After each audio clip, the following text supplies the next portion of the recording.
So you click this video to justify your purchase of the M4 MacBook Air, or maybe because you don't already own one and you're thinking about getting one simply to feel better than MacBookless people. Either way, for me the M4 Air has been a staple for my everyday, despite already owning the superior Mac Studio. Sometimes you really just can't beat the convenience of portability and power. From starting off my mornings with some dope-ass coffee and anime, to replying to all your lovely comments and realizing people actually appreciate when their time really isn't wasted. Somehow, I find a way to do both, and it's almost impressive. Shout out to Antonio Valencia 2948 for your comment on my OnePlus 15 video. You, sir, are the reason this video even exists. Straight up gangster. Still, the M4 Air is an absolute pleasure to use and type on with the backlit chiclet style keys. Somehow, I'm starting to appreciate chiclet keys more than my overpriced mechanical keyboards. Have I really been lying to myself this entire time about mechanicals? I don't really know at this point. Either way, moving on to something a little bit more productive. The M4 chip inside this slab of glass and metal is absurdly powerful, despite not even having a fan to keep this entire thing cool, and yet it can crush my 6K OpenGate timelines in Final Cut Pro, despite only being $999.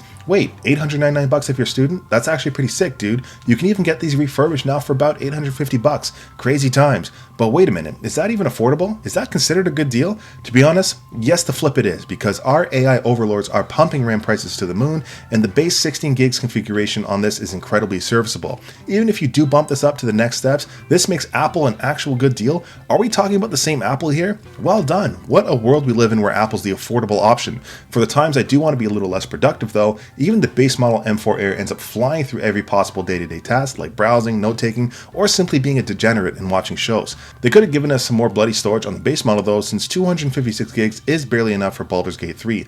Nothing an external SSD can't fix though. Wait a minute, did he just say Baldur's Gate 3? That's a flippin' video game. That's right, the M4 chip and 16 gigs of RAM actually makes this laptop capable of gaming. Are you really buying a MacBook to game though? Absolutely not. Can you really game on here? Maybe. Of course, crossover exists, but damn, native games are really becoming a thing now. It's not going to beat a PC or console, but if you're okay with 45 to 60 FPS, you're definitely in for a treat. Luckily, Steam does let you install games to an external SSD if you do want to play games while you're with your kids and pretending like you're not ignoring them. That's the beauty of a portable beast-ass laptop. Yay, versatility and present millennial parenting.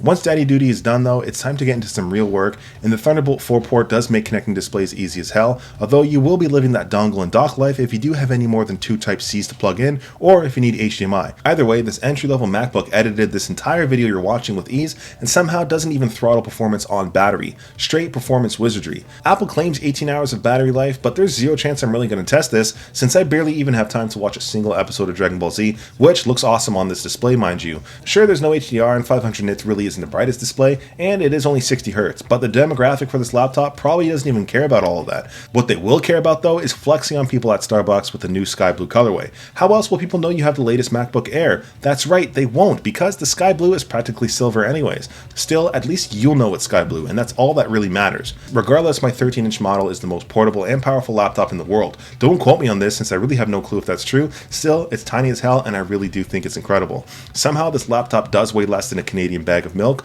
plus Touch ID is really badass, but we're definitely due to get some Face ID if I'm honest. Let's not forget about MagSafe charging. I mean, I don't really use it if I'm completely honest, but it's kind of cool, right? And despite MacBooks being mature as hell by now, still no other manufacturer has come close to how good the trackpads are. What's up with that? Just copy Apple's homework. You've had like 15 years. There is a larger 15-inch size if you do need it, but either size M4 Air is a treat to use wherever you go. You might find yourself moving around not because it's more productive, but literally just because you can. Let's not forget, we really need people to see we're using a MacBook, otherwise there's really no point in buying it. For myself, I'm finishing off the day listening to high fidelity lossless audio with the built-in DAC and pretending like I can actually hear a difference. And would you look at that, there's still plenty of battery left somehow. Perfect for me to enjoy some late night scumbag activities. Till tomorrow, M4 MacBook Air.